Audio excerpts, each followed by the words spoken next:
LG refrigerator. How to level a bottom freezer model. These tools are required. The plate is optional. Check the video details for more information.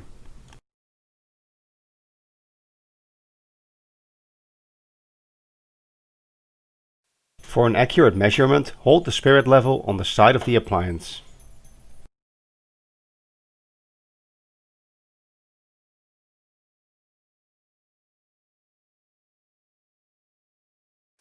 Measure again and adjust if needed.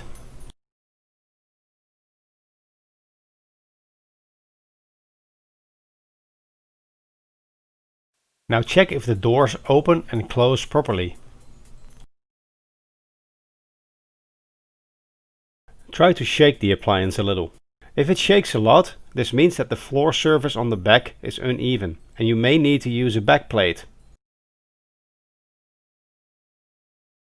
Finally, measure the distance to the wall. This needs to be at least 5 centimeters.